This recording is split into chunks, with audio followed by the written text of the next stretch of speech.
आपण पाहत आहात लोकवेद सांगली न्यूज। गाव ते शहर आम्ही आहोत तुमच्या सोबत। ताज्या आणि विश्वासार्ह बातम्यांसाठी लोकवेद न्यूज सांगली चॅनलला आत्ताच सबस्क्राइब करा। मागासवर्गीय हुशार आणि होतकरू विद्यार्थ्यांना शिष्यवृत्ती वाटप।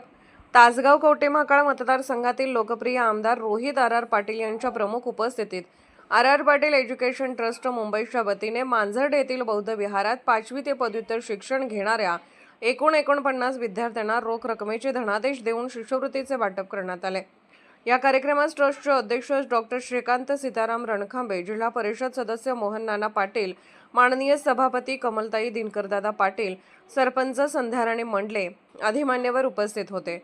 यावेळी बोलताना आमदार रोहित पाटील म्हणाले, बौद्ध तसेच वंचित प्रत्येक घटक पदवी आणि पदव्युत्तर शिक्षण घेऊन स्वतःच्या पायावर उभा राहावा हा उदात्त हेतू ठेवून R Patil education trust Mumbai काम करीत आहे, असे गौरवोद्गार काढले।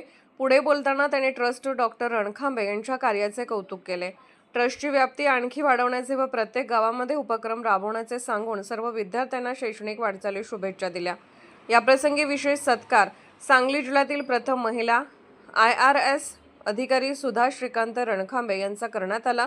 तसेच आंतरराष्ट्रीय, राष्ट्रीय व राज्यस्तरीय पुरस्काराने सन्मानित बुक ऑफ वर्ल्ड रेकॉर्डचे मानकरी साहित्यिक नवनाथ रणखांबे आणि राष्ट्रपती पदक विजेते रुबाब चित्रपटाचे दिग्दर्शक शेखर रणखांबे यांचाही विशेष सत्कार करण्यात आला।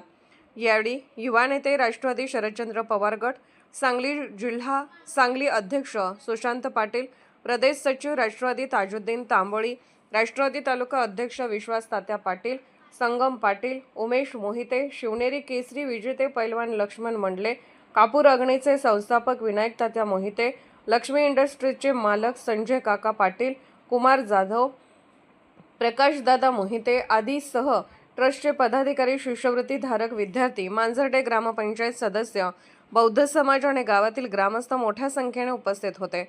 कार्यक्रम यशस्वी करण्यासाठी सुभाष बबन रणखांबे यांनी मेहनत घेतली। कार्यक्रमाचे सूत्रसंचालन विक्रांत पाटील यांनी केले तर आभार नवनाथ आनंदा रणखांबे यांनी केले।